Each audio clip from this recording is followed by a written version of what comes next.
요한복음 7장. 이 일들 후에 예수께서 갈릴리에서 다니시고 유대에서 다니시기를 원치 아니하시니 이는 유대인들이 그를 죽이려고 했기 때문이라. 그때 유대인의 명절인 장막절이 가까웠으므로 주의 형제들이 말하기를 여기를 떠나서 유대로 가소서. 그리하여 당신의 제자들도 당신이 행하시는 일들을 보게 하소서.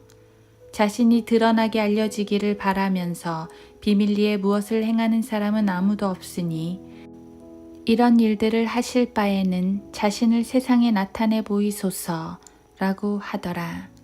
이는 주의 형제들까지도 주를 믿지 아니함이더라.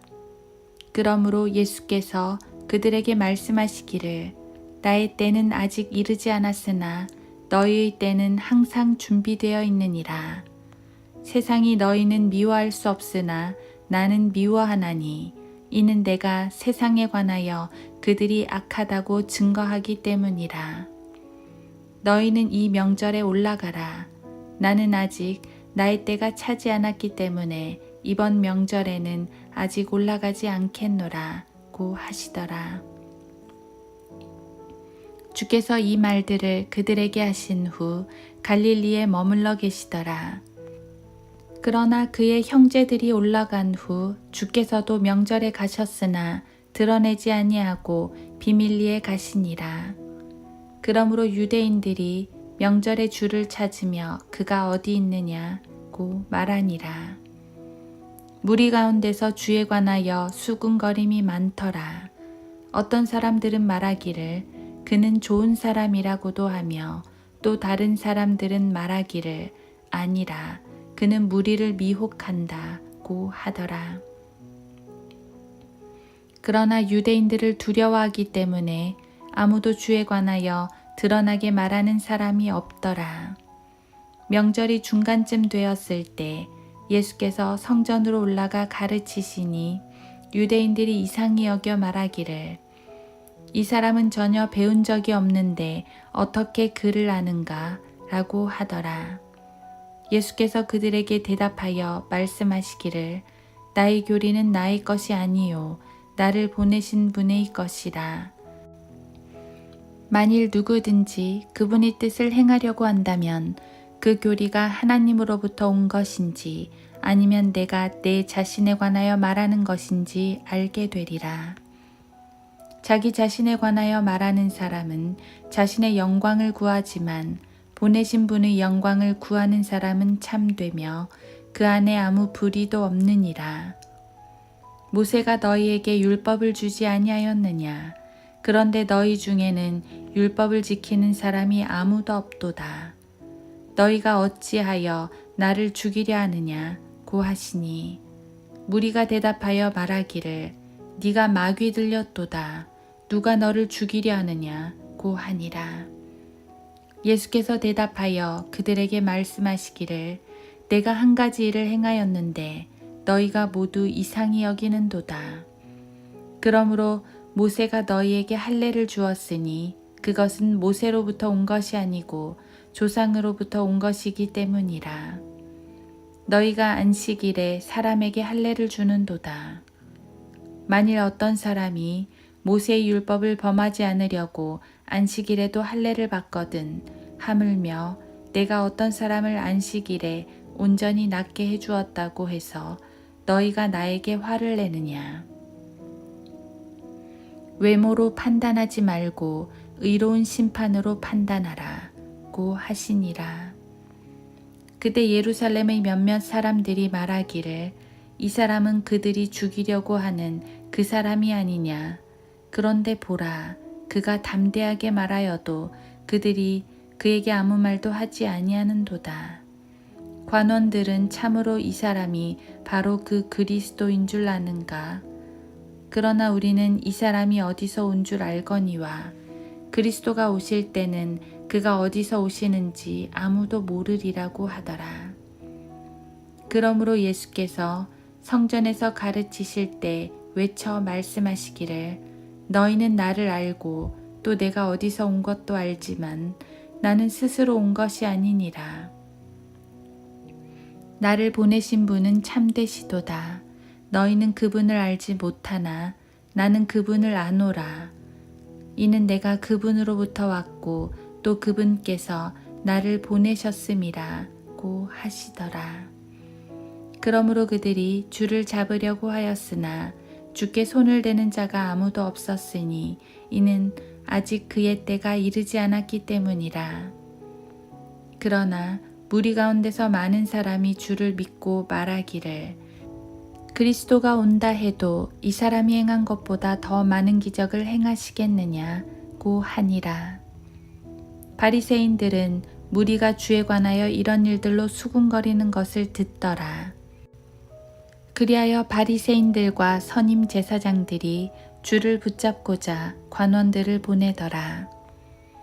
그러므로 예수께서 그들에게 말씀하시기를 잠시 동안 내가 너희와 함께 있다가 나를 보내신 분께로 가노라.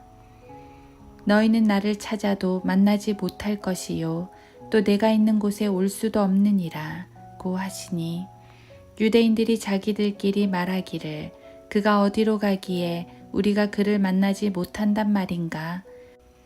이방인들 중에 흩어져 사는 사람들에게로 가서 이방인들을 가르칠 것인가. 너희가 나를 찾아도 만나지 못할 것이요 또 내가 있는 곳에 올 수도 없느니라고 한 그의 이 말이 무슨 뜻인가 라고 하더라.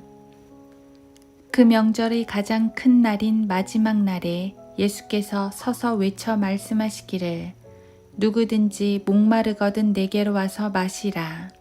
나를 믿는 자는 성경이 말씀한 것과 같이 그의 배에서 생수의 강들이 흐르리라 고 하시니 이것은 주께서 자기를 믿는 사람들이 받게 될 성령을 말씀하신 것이라. 이는 예수께서 아직 영광을 받지 못하셨기 때문에 그들에게 아직 성령을 주지 아니하셨음이라. 그러므로 무리 가운데서 많은 사람이 이 말씀을 듣고 말하기를 참으로 이 사람은 그 선지자라고 하더라. 다른 사람들은 말하기를 이 사람은 그리스도라고 하나 또 어떤 사람들은 말하기를 그리스도가 갈릴리에서 나올 수 있느냐. 성경의 그리스도는 다윗의 씨에서 나오며 또 다윗이 살던 고을 베들레헴에서 나온다고 말하지 아니하였느냐고 하더라. 그러므로 그로 인하여 무리 가운데 분열이 생기니라. 그들 중에는 그를 붙잡고자 하는 사람들도 있었지만 아무도 그에게 손을 대는 자가 없더라. 그때 관원들이 선임 제사장들과 바리새인들에게 오니 그들이 관원들에게 말하기를 어찌하여 그를 데려오지 아니하였느냐고 하니라. 그 관원들이 대답하기를 이 사람처럼 말한 사람은 아직껏 아무도 없었나이다 라고 하니 바리새인들이 그들에게 대답하기를 너희 역시 미혹된 것이 아니냐. 관원들이나 바리새인들 가운데 어느 누가 그를 믿은 적이 있느냐. 그러나 율법을 모르는 이 무리는 저주를 받은 것이라 고 하더라. 그때 니코데모가 그들에게 말하기를 그는 그들 중의 한 사람으로 밤에 예수께 왔던 자라. 우리의 율법이 먼저 당사자로부터 들어보고 그가 하는 일을 알기도 전에 아무나 심판하는 것이냐고 하니 그들이 대답하여 그에게 말하기를 너도 갈릴리에서 왔느냐. 갈릴리에서는 어떤 선지자도 나오지 않는다고 했으니 찾아보라고 하더라. 그리하여 각자 자기 집으로 돌아가더라. 하루 한 장 요한복음 7장. 누구든지 목마르거든 내게로 와서 마시라. 나를 믿는 자는 성경이 말씀한 것과 같이 그의 배에서 생수의 강들이 흐르리라. 요한복음 7장 37절에서 38절. 일찍이 이사야 선지자는 목마른 자에게 돈 없이 와서 마시라고 외쳤습니다. 예수님도 동일하게 외치십니다. 목마른 자는 누구든지 와서 마실 수 있습니다. 어떠한 제한도 두지 않습니다.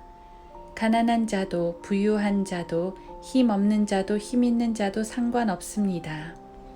이 물을 마시기 위해 어떤 자격을 갖출 필요도 없으며 무엇인가를 제공할 필요도 없습니다. 그냥 와서 마시면 됩니다. 앞서 사마리아 여인에게도 이 물을 주신다 했습니다. 어떠한 죄인도 주님께 오면 마실 수 있습니다. 그리고 한 번 마시면 다시는 가라지 않는다 했습니다. 주님이 주시는 영생입니다. 한 번 구원받으면 절대 잃어버리지 않습니다. 주님은 이 영원한 물에 대해 다각도로 설명해 주고 계십니다. 4장에서도 말씀하셨지만 6장에서도 한 번 더 말씀하셨는데 거기서는 그분의 보혈을 강조하셨습니다. 그분의 피가 참된 음료라고 말씀하심으로써 이 보혈을 통해서 영원한 생명을 갖게 된다는 것을 설명해 주셨습니다.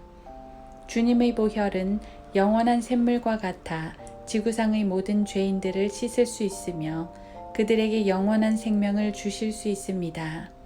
단 그분께 나오는 사람에게만 말입니다. 특히 6장에서는 그분의 살을 먹고 피를 마신다고 표현했는데 이것은 그분을 믿는다는 말입니다. 믿는다는 것을 그렇게 표현한 이유는 그분의 희생을 강조한 것입니다. 어린 양이 되시어 온 살이 찢기시고 모든 피를 쏟으신 그 거룩한 희생, 그 죽음으로 인해 우리는 영원한 샘물을 마시게 되었습니다. 그러니까 우리에게는 값없이 마시라고 했지만 그 물 자체는 결코 공짜가 아닙니다. 주님께서 엄청난 값을 지불하신 것입니다. 그런가 하면 여기 7장에서는 그 영원한 샘물의 풍성함을 강조하고 있습니다. 그 영생의 물은 한 모금 마시는 걸로 끝나지 않습니다. 이 물을 마신 사람은 그 뱃속에서, 즉 우리 안에서 생수가 강물처럼 넘쳐 흐르게 됩니다. 조그만 시냇물이 아닙니다. 넘실대는 강물입니다. 강에는 온갖 생물들이 살고 강가에는 온갖 나무들이 푸르게 자랍니다. 강가의 땅은 비옥하여 농부들은 그 물로 농사를 짓습니다. 사람들은 그 물을 마시고 또 강에다 배를 띄워 생업도 합니다. 강을 낀 도시들은 풍요합니다. 그래서 옛날부터 강은 생명의 젖줄이라고 했습니다. 그러한 강이 우리 안에서 흐른다는 것입니다. 성령께서 이루시는 풍요함이 우리 안을 가득 채운다는 것입니다. 그래서 7장에서는 이것은 주께서 자기를 믿는 사람들이 받게 될 성령을 말씀하신 것이라고 말씀하심으로써 이 영원한 물에 대한 성령의 역사를 강조하고 있습니다. 이것은 영생에 대한 본질을 알려주시는 것입니다. 영생이란 단지 죽지 않고 오래 사는 것만을 말하지 않습니다. 죄와 질병과 고통 가운데 영원히 산다면 그게 과연 영생일까요? 그런 영생이 필요할까요? 지옥에서도 저주받은 자들이 영원히 죽지 않지만 우리는 그걸 영생이라고 말하지 않습니다. 영생은 우리 주님과 함께 영원한 의와 화평과 사랑과 행복 가운데 사는 것입니다. 그걸 이루시는 분이 바로 성령님입니다. 우리는 저 하늘에서 영원히 주님과 함께 살겠지만 지금 이 땅에서도 그 영원한 풍요함을 누릴 수 있습니다. 바로 성령께서 생수의 강물로 우리 안을 가득 채워주시기 때문입니다. 그런데 이런 복을 값없이 가져가라 하십니다. 예수님을 믿지 않을 이유가 없는 것이지요.